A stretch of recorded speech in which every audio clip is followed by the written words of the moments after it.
2007 के India Australia match में crease पर थे सचिन और उन्हें बोल करने के लिए खड़े थे ब्रेड होक। होक की एक डिलीवरी पे सचिन बोल्ड हो गए। अब यह दिन होक की जिंदगी में बहुत बड़ा था क्योंकि उन्होंने पहली बार सचिन को बोल्ड किया था।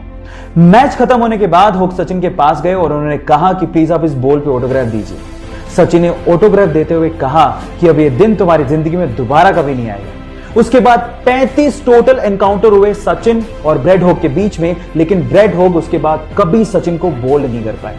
अब ये स्टोरी शायद आपने पहले भी सुनी होगी। मैं आपको क्यों सुना रहा हूं? क्योंकि मैं जानता हूं कि जब आप पब्लिकली कोई कमिटमेंट करते हो तो उसको पूरा करने के लिए जान लगा देते हो। तो आज आपके पास मौका है। इस वीडियो के नीचे आप लिखो कि आप क्या बनना चाहते हो, पब्लिकली बताओ और उसके बाद उसको पूरा करने के लिए जी जान लगा दो। So comment your dream right now. 1936 के हॉकी ओलंपिक फाइनल में जब भारत और जर्मनी की टीमें आमने सामने थीं, तो इस मैच को देखने के लिए जर्मनी का तानाशाह हिटलर भी मौजूद था। पहले हाफ तक हालात ये थे कि 1-0 से भारत जर्मनी से आगे था। ये देखकर जर्मनी के स्टाफ ने मैदान पे पानी फैला दिया ताकि भारतीय खिलाड़ी जो कि सस्ते जूते पहने हुए थे वो ढंग से खेल ही ना पाए। लेकिन ध्यानचंद और उनकी टीम ने जूते उतार दिए और नंगे पांव लगातार 7 गोल करके जर्मनी को बुरी तरह से हरा दिया। इस शर्मनाक हार को देख के हिटलर वहां से चला गया। लेकिन अगले दिन हिटलर ने ध्यानचंद को अपने ऑफिस में बुलाया और कहा कि तुम जर्मनी के लिए खेलो और हम तुम्हें पैसा देंगे। लेकिन उन्होंने साफ मना करते हुए कहा कि मैं भारत के लिए ही खेलूंगा। हॉकी के जादूगर इस भारत के सपूत को मेरा सलाम। गाइस, बिल गेट्स कहते हैं कि मैं एक एग्जाम के कुछ पेपर में फेल हो गया लेकिन मेरे सारे दोस्त उसमें पास हो गए।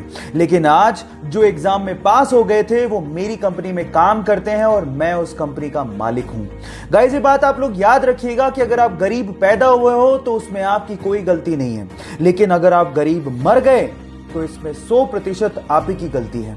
इसीलिए फेल होने से मत डरो, आगे बढ़ो, गलतियों से सीखो और वो करके दिखाओ जिसकी दुनिया सिर्फ सपने देखती है। क्या कहते हो आप लोग? लिखो अभी yes I can do it. 2017 के वर्ल्ड बैडमिंटन चैंपियनशिप फाइनल में जापान और भारत की महिला खिलाड़ी आमने सामने थी। जहां पर भारत की ओर से फाइनल खेल रही उस लड़की का सपना था कि देश को चैंपियनशिप जितवाए, लेकिन जापान की ओकुहारा ने उसे 3 सेटों में हराकर उसके सपने को चूर चूर कर दिया। लेकिन उस लड़की ने हार नहीं मानी और मेहनत की। फिर से 2019 में उसी जापान की लड़की से उस भारत की लड़की का मुकाबला फाइनल में हुआ, लेकिन इस बार मात्र 36 मिनट में सीधे 2 सेटों में उसे हराकर अपनी हार का बदला लिया और भारत को चैंपियनशिप जिता के भारत का नाम रोशन किया। Yes, I am talking about PV Sandhu. Guys, यह सीखने लायक बात यह है कि कई लोग हार को पचाकर बैठ जाते हैं, लेकिन कई लोग इतनी मेहनत करते हैं तब तक जब तक उस हार को जीत में बदल ना दे। 2002 में जब गुजरात में दंगे हुए तो अपोजिशन पार्टीज ने उस टाइम के चीफ मिनिस्टर का नाम उसमें घसीट लिया। षड्यंत्र रचे गए, लेकिन गुजरात की जनता ने उस बंदे को लगातार 4 बार गुजरात का चीफ मिनिस्टर चुन के यह साबित कर दिया कि वो बंदा सिर्फ और सिर्फ गुजरात के डेवलपमेंट के लिए काम कर रहा था। उसने अपने कार्यकाल में गुजरात को हाईएस्ट जीडीपी वाला इंडिया का मोस्ट डेवलप्ड स्टेट बना दिया। उसके काम को देखते हुए बीजेपी ने 2014 के लोकसभा चुनावों के लिए उसे प्रधानमंत्री का उम्मीदवार घोषित किया। तब गुजरात के इस बेटे को पूरे इंडिया से इतना प्यार मिला कि चाय वाला लगातार 2 बार भारत का प्रधानमंत्री चुना गया। मैं Narendra Damodar Das Modi. Yes, I am talking about Narendra Damodar Das Modi. Guys, उनसे हमें एक बात सीखनी चाहिए।